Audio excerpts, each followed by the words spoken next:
Rapaziada, a folha salarial do Clube do Remo está aí milionária. Todo mundo sabe disso, eu acho que não é novidade para ninguém, mas o valor aí que foi inclusive divulgado nas redes sociais ultrapassa os 4 milhões de reais.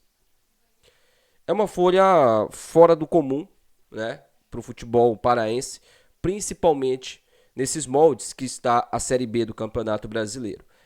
O Remo está conseguindo pagar essas folhas, né? Essa folha salarial, muito por conta das contas em dia, muito por conta do trabalho que foi feito anos atrás, né? Administrativo, e aí o time, aos trancos e barrancos, consegue manter a folha salarial. O que vai acontecer no final dessa temporada, se o time não conseguir o acesso, eu não sei te falar. Eu, sinceramente, não sei. Não sei. Muitos desses jogadores vão embora se o Remo não conseguir o acesso. O Remo vai conseguir, por exemplo, segurar os seus destaques? Pedro Rocha, Marcelo Rangel, Reinaldo. Vai conseguir segurar esses jogadores? Eu não sei também.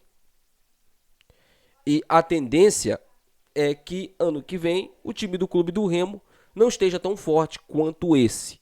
Ou eu posso estar errado. Porque nesse ano o Remo está investindo praticamente tudo o que está arrecadando no futebol. O próprio Marcos Braz falou isso. O próprio Marcos Braz, a própria diretoria, né, a comissão, chegou e falou isso. É uma pena que quando você fala de valores, né, você bate muito na tecla do treinador, que é um treinador caro, e pelo que ele entrega em termos de tática dentro de campo, é muito pouco. Quando você fala de um centroavante que não está nem entrando em campo, né, e de outros jogadores que sequer demonstram interesse em jogar com a camisa do Remo. Mais uma semana está se iniciando. O Remo vai se preparar agora para enfrentar o América, um time pressionadíssimo. Se o Remo está pressionado, meu amigo, na quinta colocação, podendo cair para a sexta ou para a sétima colocação, imagina a Chapecoense. Imagina o time da Chapecoense não, tá, gente? Perdão, do América, que está ali a um passo da zona de rebaixamento. E caso o Volta Redonda vença, o América terminará na zona de rebaixamento. Terminará a rodada na zona de rebaixamento. Vai enfrentar um clube do Remo pressionadíssimo. O Remo poderia se aproveitar disso? Claro que sim. Claro que sim. Se tivesse vencido a equipe da Ferroviária. Porque o Remo jogaria contra um adversário desesperado, fora de casa, podendo até ter um empate como um bom resultado e jogando tranquilamente. Só que o Remo também vai pressionado. Justamente por esses fatores que eu falei aqui para você. Folha salarial alta, uma condição financeira ímpar em caso de acesso. Só que você não consegue um acesso assim na doida. Você tem que ter pelo menos um mínimo planejamento. O time em campo tem que apresentar pelo menos um mínimo padrão tático. E nos últimos jogos, infelizmente, a gente não vê isso. O nosso treinador, inclusive, ele parabenizou o time que tomou um 2-0 em casa. O nosso treinador fez isso. É óbvio, né? Claro, estamos trabalhando aqui no óbvio. Nosso treinador não vai chegar numa entrevista coletiva e vai descer o pau nos jogadores. Porque senão ele perde o elenco. Isso é natural no futebol. Dificilmente você vai ver um treinador fazer isso. Mas daí ao ponto de você parabenizar por uma derrota. Eu só espero que ele tome a decisão de tirar o Abraão, né? Vamos falar de resultado. Abraão, não. Caraca, esse Abraão é tão ruim, mano. Tão ruim. Que o Kaique Almeida é um craque perto dele. Ontem eu assisti. Vocês assistiram o jogo, né? Da Mucura contra a equipe do Atlético. Jogo horroroso. Tecnicamente falando, né? Dois times tenebrosos. Esse time do Atlético aí, se subir, é muita incompetência. O time do Atlético parece muito o time do Cruzeiro. Lá quando disputou a série B com a gente, lembra?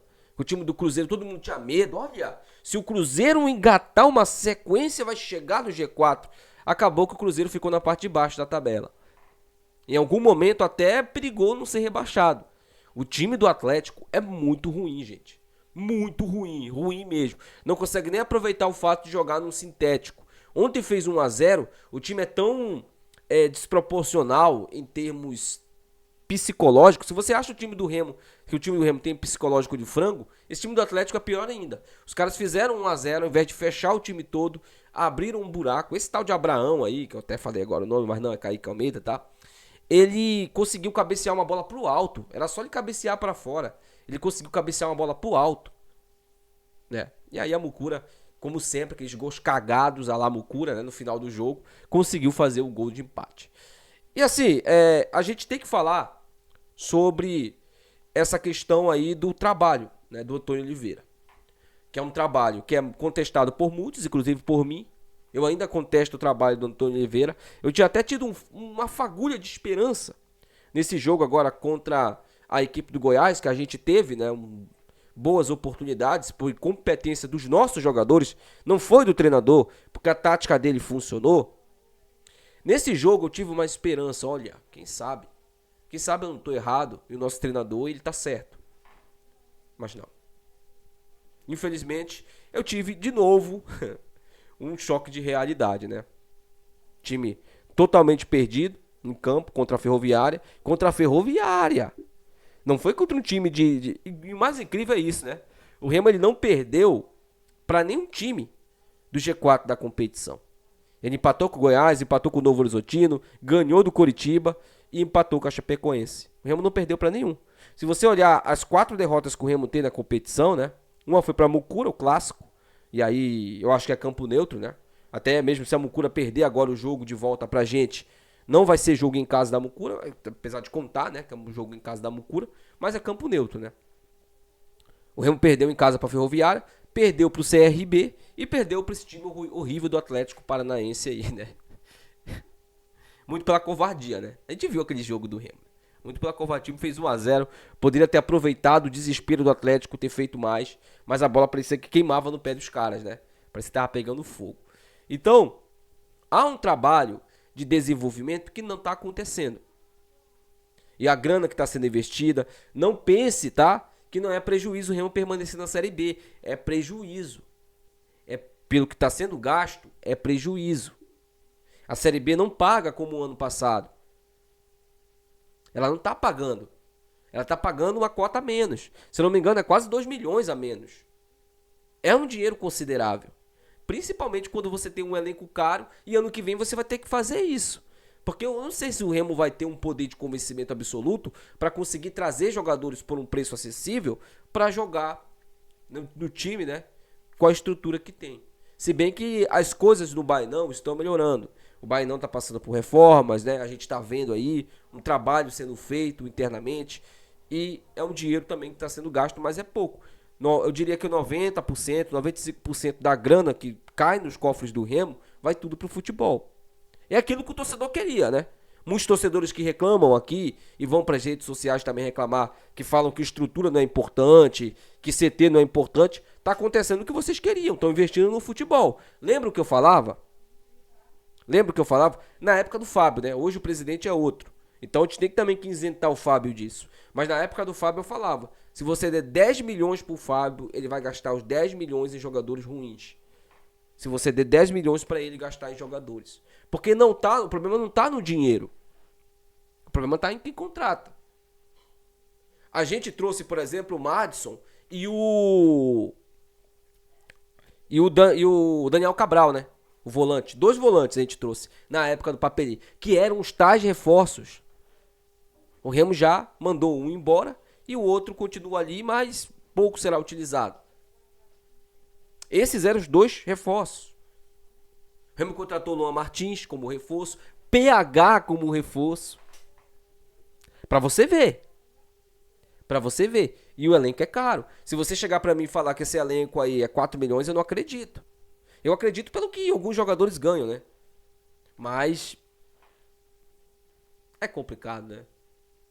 E tudo isso, gente, acreditem. A falta de estrutura pesa nesse exato momento. Ela pesa. Porque você tem que pagar mais caro para convencer o jogador a vir jogar aqui. Entendeu? É por isso que eu sempre pego aqui no pé da estrutura. Sempre. Se o Remo subisse para a Série A, é uma promessa que eu fiz para mim mesmo. Eu até falei isso no dia do evento lá que a gente teve, né, do futebol dos influenciadores, eu falei com um amigo meu que tava conversando lá, né, a gente tava até conversando muito, acho que ele é até do Encarna Leão, ele, tá? Inclusive, queria muito agradecer, eu nem lembrei, cara, de agradecer ele, porque foi uma das primeiras pessoas que me deram força quando eu comecei aqui no YouTube, lá no Encarna Leão. Eu pedi pra ele postar lá um vídeo meu, sem problema nenhum, ele postou na página dele. Inclusive, um abração pro Encarna Leão, tá? Você pode não lembrar, tá? Mas eu lembro, a gente lembra de quem ajuda a gente, né?